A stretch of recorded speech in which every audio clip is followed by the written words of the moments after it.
राम राम दोस्तों, जय बाबा नीम करोली महाराज जी की। आशा है कि आपके ऊपर भी बाबा नीम करोली जी की बहुत ही कृपा होगी। दोस्तों, आपका परिवार भी कुशल मंगल रहे, बस इतनी प्रार्थना है मेरी बाबा नीम करोली महाराज जी से। तो दोस्तों, आज मैं आपको सुनाऊंगा एक बहुत ही पुराना किस्सा जो सच्ची कहानी है शाही लक्कड़हारे की। तो इसे सुने। ये बहुत ही मशहूर किस्सा है, रागनियों में भी इसे गाया जाता था। अब भी इनके किस्से बहुत ही हैं, रागनी के अलग अलग लेखक के। तो शुरू करते हैं दोस्तों। जय बाबा नीम करोली महाराज। राजस्थान में राजा राय सिंह की दो पुत्रियां बेला और बीना थी।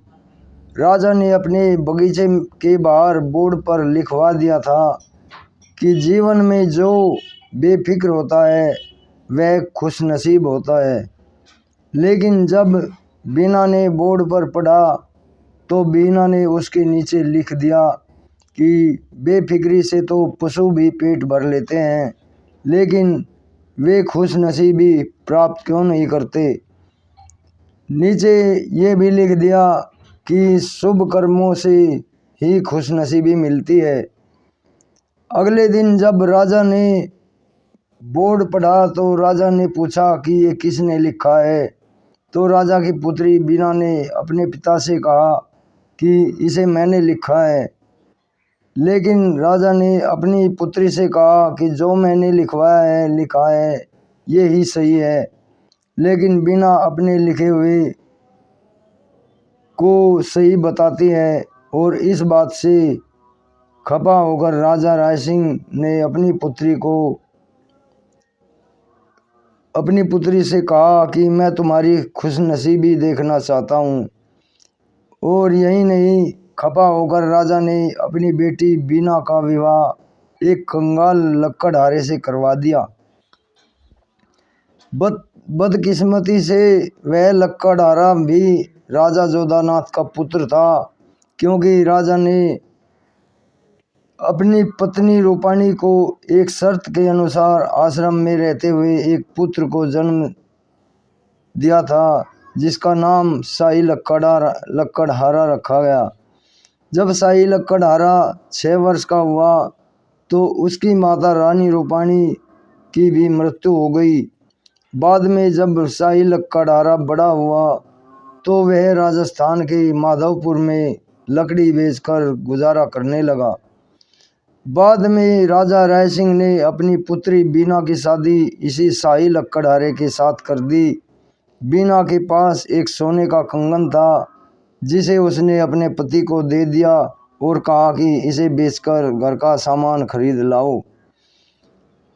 तभी एक दिन लक्कड़हारा लकड़ी काटकर घर पर ले आता है तो जलाने के लिए कहता है बीना को कि ये घर पर प्रयोग कर लेना, जला लेना इन्हें। तो बीना लकड़ियों को देखती है तो वो अचंभित रह जाती है कि ये तो चंदन की लकड़ी है, बहुत महंगी है, इनका तो एक टुकड़ा भी बहुत ही महंगा होता है, इसमें इन्हें कहाँ से लाए हो तुम। तो लक्कड़हारा कहता है कि ये लकड़ियाँ तो मैं रोज़ ही 6 साल से बनिया के यहाँ पर काट कर ले आता हूँ और उसके बदले में वो मुझे 2 रोटी और अचार या गुड़ दे देता है खाने के लिए। तो बीना ने कहा कि बनिया से कहो कि 6 साल का हिसाब कर दे और तुम कल लकड़ी लेकर जाओ और उसे कहो कि मेरा हिसाब करे, ये चंदन की लकड़ियाँ बहुत ही महंगी है। 2 रोटी के पैसे काट कर दे देगा। फिर अगले दिन लक्कड़हारा बनिया के पास लकड़ी लेकर जाता है और कहता है कि मेरा 6 साल का हिसाब कर दो। लेकिन बनिया मना करके कहता है कि रोटी क्या फ्री में आती है। तो वह घर आ जाता है और बीना को कहता है कि बनिया ने हिसाब करने के लिए मना कर दिया। तो बीना अगले दिन भेष बदलकर घोड़े पर सवार होकर लकड़ी का सौदागर बनकर बनिया के घर जाती है और चंदन की बहुत सारी लकड़ियाँ खरीदने का सौदा कर लेती है। तो सौदा तय हो जाने पर वो लकड़हारे को बुला लेती है और बहुत से आदमियों को इकट्ठा करके कहती है कि ये चंदन की लकड़ियाँ रोज़ लकड़हारा लाता है और ये 6 वर्ष से इसके यहाँ डाल रहा है और ये इसके बदले में बढ़िया 2 रोटी और इसे गुड़ या अचार दे देता है। तो इतना होते ही बिना बढ़िया से सारा हिसाब करवाकर 6 साल का हिसाब करवाकर सारे पैसे लेकर आती है और उसके बाद में फिर वे रहने सहने लगते हैं। एक दिन बीना अपने पति के साथ गंगा स्नान के लिए जाती है। बीना अपने पति को गंगा माता की स्तुति करके बताती है कि गंगा पृथ्वी लोक पर मुक्ति प्रदान करने आई है। जब लकड़हारा नहाता है तो उसके हाथ से उसका बाजूबंद बंधा हुआ होता है वो खुलकर गिर जाता है। तो लकड़हारा उसे उठाता है तो बीना पूछती है कि गंगा माँ ने तुम्हें क्या दिया है। तो लकड़हारे ने बताया कि ये मेरा हाथ का बाजूबंद है, इसमें मेरे माता पिता का पता लिखा है और उनका नाम लिखा है।